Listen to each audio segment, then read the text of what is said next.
ஏசுந்தத்தம் ஜெயம். Praise the Lord my dear brothers and sisters. இந்த நாள்லையும் ஆவியானவர் உணர்த்தின காரியம், யாரை மகிமைப்படுத்துகிறோம்? ஆவியானவர் உணர்த்தின வசனம் மத்தேயு எழுதின சுவிசேஷம் அதிகாரம் 9 வசனம் 8. ஜனங்கள் அதை கண்டு ஆச்சரியப்பட்டு மனுஷருக்கு இப்படிப்பட்ட அதிகாரத்தை கொடுத்தவராகிய தேவனை மகிமைப்படுத்தினார்கள். But when the multitudes saw it, they marveled and glorified God, which had given such power unto men. Matthew chapter 9 verse 8. எனக்கன்மானவர்களே, இந்த இடத்திலே மத்தேயு என்ன எழுதுகிறார் அப்படின்னா, மனுஷருக்கு இப்படிப்பட்ட அதிகாரத்தை கொடுத்த தேவனை அங்கிருந்த ஜனங்கள் கண்டு மகிமைப்படுத்தினார்கள் அப்படின்னு இங்கே தெளிவாக எழுதியுள்ளார். நாம் இந்த நாட்களில் யாரை மகிமைப்படுத்தி கொண்டிருக்கிறோம்? நம்ம கொஞ்சம் யோசித்து பார்க்கணும். ஒரு சிற்பங்களை வைத்து ஒரு கண்காட்சி நடக்குது. அதுக்கு ஒரு சின்ன பையன் தன்னோட அப்பாவோட கூட போறான். அவங்க எல்லா சிற்பத்தையும் அங்க பார்வையிடுறாங்க. கடைசியா எது பெஸ்டா இருக்கோ அதுக்கு அங்க அவார்ட்லாம் கொடுக்குறாங்க. அங்க ஒரு சிற்ப கலைஞர் என்ன பண்றாருன்னா, ஒரு கல்லுல ஒரு குதிரைய தத்ரூபமா அவர் செஞ்சதுனால அவருக்கு ஃபர்ஸ்ட் பிரைஸ் கொடுக்குறாங்க. அவரை கூப்பிட்டு மாலெல்லாம் போட்டு ரிவார்ட்லாம் கொடுக்குறாங்க. இதை பார்த்துட்டு இருந்த அந்த சின்ன பையன் அவங்க அப்பாட்ட என்ன கேட்டிருக்கான் அப்படின்னா, அப்பா, இந்த குதிரை சிலை தானே ஃபர்ஸ்ட் பிரைஸ் வாங்குச்சு, அப்போ இதுக்கு தானே எல்லாரும் மாலை போடணும், ஆனா அது எதுக்கு இன்னொரு பர்சனுக்கு அவங்க மாலை போட்டு எல்லாரும் கிளாப் பண்ணி அதை செலிப்ரேட் பண்றாங்க அப்படின்னு கேட்டிருக்கான். அதுக்கு அவங்க அப்பாவோட ரிப்ளை என்ன அப்படின்னா, இந்த சிலை ஒரு சாதாரண கல்லா தான் இருந்திருக்கும். இதை யாரு செஞ்சாங்களோ, யார் அதுக்கு வடிவம் கொடுத்தாங்களோ அவங்களுக்கு தான் பாராட்டு போகணும், அவங்களுக்கு தான் அந்த க்ளோரி எல்லாம் கிடைக்கணும் அப்படின்னு அந்த காரியத்தை அவர் சொல்லியிருக்கிறாரு. உடனே அந்த சின்ன பையன் புரிஞ்சுக்கிட்டான். ஆனால் இந்த ஒரு பேசிக்கான விஷயம் நம்ம எத்தனை பேருக்கு இன்னைக்கு புரியுது? இங்க நம்ம என்ன வாசித்தோம் அப்படின்னா, ஒரு திமிர்வாதக்காரன் இருக்கிறான், அவனை சுமந்து கொண்டு வருகிறார்கள். இயேசு கிறிஸ்து அவங்களுக்கு சுகம் கொடுக்கிறாரு, இதெல்லாம் ஓகே. இப்போ அந்த இடத்துல இருந்தவர்கள் இயேசு கிறிஸ்துவுக்கு இப்படிப்பட்ட ஒரு அதிகாரத்தை கொடுத்த தேவனை மகிமைப்படுத்தினார்கள் அப்படின்னு நம்ம வாசிக்கிறோம். ஏன் அப்படின்னா, அவங்கள பொறுத்த வரைக்கும் அவர் ஒரு சாதாரண ஒரு பிரீச்சர் தான், தங்களோடு கூட பிறந்து வளர்ந்த ஒரு மனுஷன்தான். அந்த மனிதனுடைய வார்த்தைக்கு அதிலிருந்து சுகம் கிடைக்கும்படியான ஒரு கிருபையை, வல்லமையை கொடுத்த தேவனை அவங்க மகிமைப்படுத்தினார்கள் அப்படின்னு நம்ம பார்க்க முடிகிறது. ஆனால் நாம் எத்தனை பேர் இன்றைக்கு இந்த மாதிரியான ஒரு மகிமையை தேவனுக்கு கொடுத்து கொண்டிருக்கிறோம்? நம்ம கிறிஸ்டியன்ஸா பார்த்தோம் இன்னைக்குன்னா, மேக்சிமம் நிறைய பேர் ஒரு ஃபேன் பேஸ்ட் கலாச்சாரத்துல தான் நின்றுட்டு இருக்கோம்.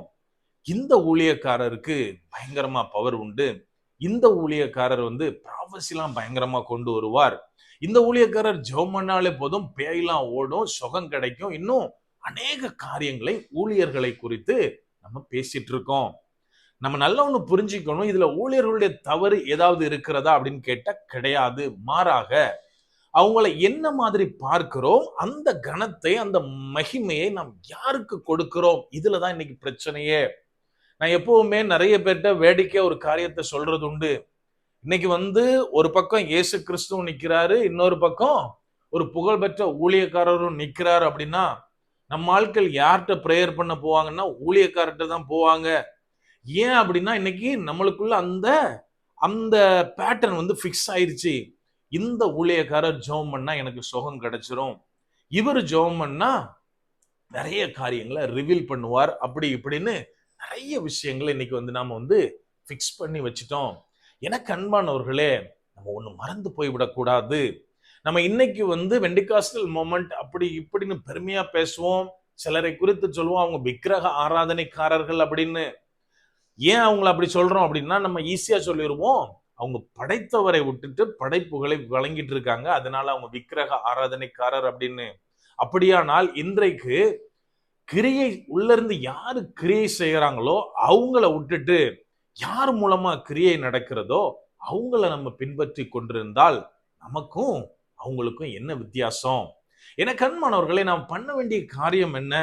இந்த வெறுங்கல்ல அந்த சிற்பி எப்படி உருவம் கொடுத்து அந்த மகிமையை அந்த சிற்பிக்கு கொடுத்தார்களோ அதை போலத்தான் இன்னைக்கு எந்த ஊழியக்காரரா இருக்கட்டும், என்ன மாதிரியான ஊழியமா இருக்கட்டும், அது ஹீலிங்கா இருக்கலாம், ப்ராஃபஸியா இருக்கலாம், இன்னும் என்ன கைண்ட் ஆஃப் காரியமா வேணா இருக்கலாம்.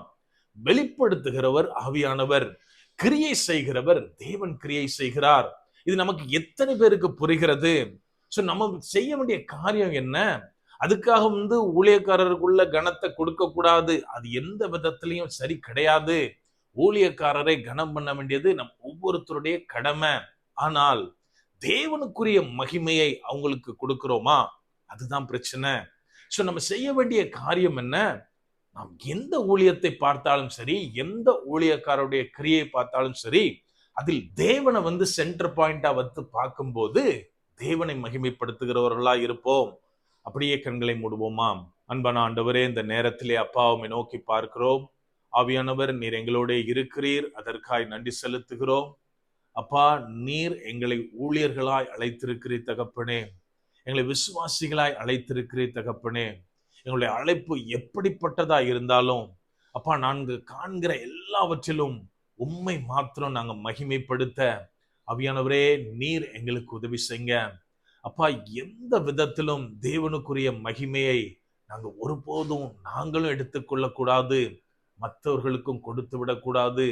ஆவியானவரே, இந்த காரியத்துல எங்களுக்கு நீங்க தெளிவை தாங்க.